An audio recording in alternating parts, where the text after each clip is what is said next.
श्री सद्गुरुवे नमः। जय गुरु। अपनी बड़ी दीदी जिनसे ये अत्यंत स्नेह रखते थे, जिनका नाम श्रीमती झूलन दाई या बहन दाई भी कहते थे, उनकी स्मृति प्रत्यर्थ आयोजित भंडारे के सुअवसर पर कटिहार जिले के अंतर्गत संतमत सत्संग मंदिर मनिहारी में आयोजित सत्संग में उनके अनुज संत सद्गुरु महर्षि मेही परमहंस जी महाराज द्वारा दिया गया प्रवचन। प्यारे लोगों, संतों का स्थान, संतों का साधन ध्यान है। संतों का साधन ध्यान है, जो केवल मानस जप, मानस ध्यान और दृष्टि साधन जानता है, किंतु नादानुसंधान नहीं जानता है, तो वह अपने संतमत को सही सही नहीं जानता है। संतमत में शब्द का भी ध्यान है। शब्द ध्यान के सहित मानस जप, मानस ध्यान और दृष्टि साधन भी है, तो वह पूरा संतमत है। शब्द से ही सारे संसार का पसार होता है, शब्द से ही संभाल होती है, शब्द से ही मनुष्य मनुष्य बनता है। जितने विद्यालय हैं, सब में शब्द की शिक्षा है। इसी शिक्षा से लोग बढ़ते हैं। संतों के यहाँ जो नादानुसंधान है, इस साधना से ईश्वर तक पहुँचा जाता है। ध्यान योग सब योगों से श्रेष्ठ है और सरल है। भगवान श्री कृष्ण ने इसी पर जोर दिया है। संतों ने भी इसी को उत्तम साधन बताया है। हम लोगों को भी यह बताया गया है। इसका अल्प अभ्यास भी महाभय से बचाता है। महाभय क्या है? जन्म लेना और मरना, यही महाभय है। बच्चा जब जन्म लेता है तो वह रोता है, उसको कष्ट होता है, इसलिए वह रोता है। कोई किसी को मार डालना चाहे तो मरने से भी लोग डरते हैं। इस तरह जन्म और मरण में दुख होता है। इसी दुख की निवृत्ति के लिए ध्यान है। जो ध्यान करेगा और चूक भी जाएगा, तो वह दूसरे जन्म में भी मनुष्य ही होगा, क्योंकि मनुष्य शरीर के अतिरिक्त और किसी शरीर में ज्ञान ध्यान हो नहीं सकता। इसीलिए वह मनुष्य ही होगा। थोड़ा भी ध्यान में रत रहा और गिर गया, तो फिर उसको मनुष्य शरीर ही होगा, दूसरा शरीर हरगिज नहीं होगा। कोई कहे कि फलाने का शरीर छूटा जो ध्यान करता था और गिर गया, इसलिए उसने कुत्ते, बैल, गधे का ही शरीर पाया, यह हरगिज विश्वास करने योग्य नहीं है। ऐसी बात वह किसी द्वेष के कारण कहता है, उसकी कोई बात मानने योग्य नहीं है। संत कबीर साहब ने कहा, भक्ति बीज बिनसे नहीं, जो जुग जाए अनंत, ऊंच नीच घर जन्म ले, तऊ संत को संत। नीच कुल में जन्म लेने की बात इसलिए कही गई है कि उससे कुछ चूक हो गई होगी। डॉक्टर अंबेडकर मेहतर थे और जगजीवन राम चमार हैं, फिर भी डॉक्टर अंबेडकर श्रीमान थे और जगजीवन राम भी श्रीमान हैं। उत्तर तरफ में इसी जिले में एक चमार है, जिसके यहाँ कुर्सी चौकी लोगों के बैठने के लिए लगी रहती है। लोग जाते हैं, बैठते हैं और उसके यहाँ से कर्जा ले जाते हैं। आज भी डोमरा सड़क है, जिसको काशी के डोम ने बनवाया था अंग्रेज के समय में। हरिश्चंद्र काशी में डोम के यहाँ ही बिके थे। डोम चमार नीच कार्य के लोग भी श्रीमान होते हैं। सब दिन योग का अभ्यास अवश्य करो, योग के आरंभ का नाश नहीं होता। हम लोगों को वही योग मिला है जो भगवान श्री कृष्ण ने गीता में बताया है। कई जन्मों में हम लोगों का काम खत्म हो जाएगा। मान लीजिए करोड़ों जन्म लेने पड़ते और अब लाख जन्म ही लेने पड़ेंगे तो कितना कम हो गया। एक लघु कथा है। एक राजा के मन में विरक्ति हो गई। वे एक इमली गाछ के नीचे बैठकर तप करने लगे।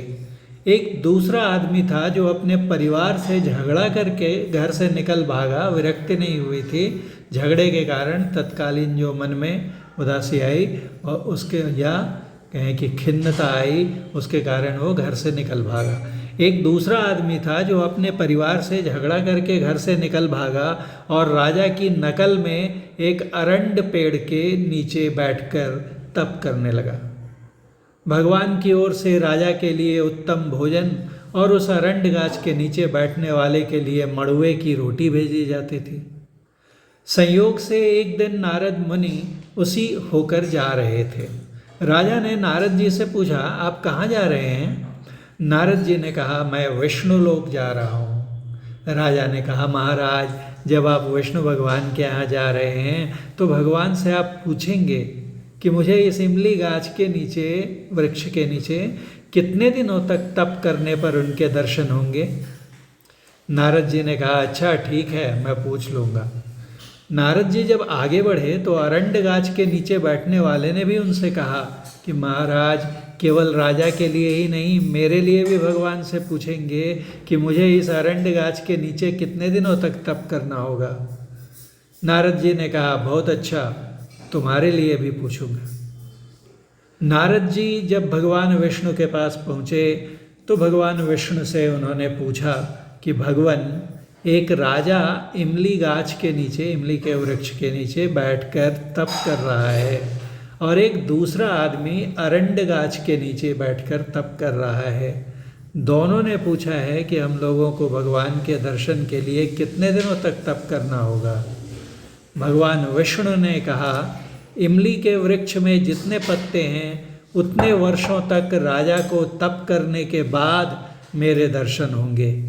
इमली के वृक्ष में जितने पत्ते हैं, कितने पत्ते होते हैं इमली के वृक्ष में? छोटे छोटे छोटे छोटे अनगिनत पत्ते।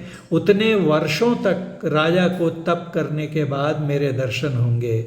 और अरंड गाछ के नीचे जो बैठा है, अरंड वृक्ष में जितने पत्ते हैं उतने वर्षों तक उसको भी तप करना होगा, तब मेरे दर्शन होंगे। एक तो अरंड का वृक्ष छोटा होता है, उसके पत्ते बहुत बड़े बड़े होते हैं, इसलिए उनकी संख्या भी बहुत कम होगी इमली के वृक्ष के पत्तों की तुलना में। अर्थात जो अरंड गाछ के नीचे घर से भागकर झगड़ा करके व्यक्ति बैठा था, उसे बहुत कम वर्षों में दर्शन होने वाले थे। नारद जी जब भगवान विष्णु के यहाँ से वापस लौटे तो पहले अरंड वृक्ष वाले से भेंट हुई। नारद जी ने उससे कहा, इस अरंड वृक्ष में जितने पत्ते हैं उतने वर्षों तक तुमको यहाँ तप करना होगा, ऐसा तुम्हारे लिए भगवान विष्णु ने कहा है। वह आदमी जब अरंड पत्तों को देखने लगा तो बहुत पत्तों को देखकर वह घबरा गया और यह कहकर चल दिया कि इतने वर्षों तक कौन तप करे, इससे तो अच्छा है कि घर का झगड़ा ही सही, घर ही में रहेंगे। वह अपने घर वापस हो गया। जब नारद जी राजा के पास पहुँचे तो राजा ने बड़ी आतुरता से पूछा, महाराज, मेरे संबंध में भगवान से जानकारी ली थी? नारद जी ने कहा, हाँ, भगवान विष्णु ने आपके लिए कहा है कि इस इमली के वृक्ष में जितने पत्ते हैं उतने वर्षों तक आपको तप करना होगा, तब भगवान दर्शन देंगे। राजा यह सुनते ही प्रेम में मग्न हो गया और लगा नाचने। इतने में भगवान विष्णु वहाँ पहुँच गए। नारद जी ने भगवान से पूछा कि आपने भी हद कर दी। मुझसे तो आपने कहा था कि इमली वृक्ष में जितने पत्ते हैं उतने वर्षों तक तप करने के बाद मेरे दर्शन होंगे, लेकिन आप तुरंत ही आ गए। भगवान विष्णु ने कहा कि देखते हैं राजा को कितना प्रेम है। इनके प्रेम के वशीभूत होकर ही मैं अभी तुरंत यहाँ आया। जिस समय आपको इन्होंने मुझसे पूछने के लिए कहा था, जिस समय आपको इन्होंने मुझसे पूछने के लिए कहा था, उस समय ऐसा प्रेम इनमें नहीं था, इसलिए उतने वर्ष लगने वाले थे। प्रेम की अवस्था बदली, तीव्रता बदली, समय घट गया। अर्थात हम कितने मनोयोग पूर्वक ध्यान करते हैं, यह भी महत्व का है, जिस पर यह निर्भर करता है कि कितने समय में हमें सफलता मिलेगी। कितने घंटे बैठते हैं ये तो है ही, लेकिन जितने समय भी बैठते हैं उसमें कितने मनोयोग पूर्वक, कितनी तल्लीनता के साथ, कितने मन में वो विछोह की और प्रेम की भावना के साथ बैठते हैं, इस पर भी निर्भर करता है कि हमें सफलता कैसे मिलेगी। लेकिन इतना तय है कि अगर हम ध्यान करते हैं और एक जन्म में पूरा नहीं हुआ तो उसे पूरा करने के लिए, जब तक वो पूरा न हो जाए तब तक बारंबार हमें मनुष्य शरीर ही प्राप्त होगा। ऐसा गुरु महाराज इस प्रवचन में कहते हैं। जिस समय आपको इन्होंने मुझसे पूछने के लिए कहा था, उस समय ऐसा प्रेम इनमें नहीं था। हम लोगों को भी खुश होना चाहिए कि जैसे इमली वाले का काम खत्म हुआ उसी तरह हम लोगों का भी होगा। इसमें छिपी हुई बात यह है कि अगर हम कम समय में सफलता चाहते हैं तो हमें उतने ही प्रेम से ध्यान करना पड़ेगा, उसे एक नियम समझकर, एक रस्म रिवाज समझकर नहीं।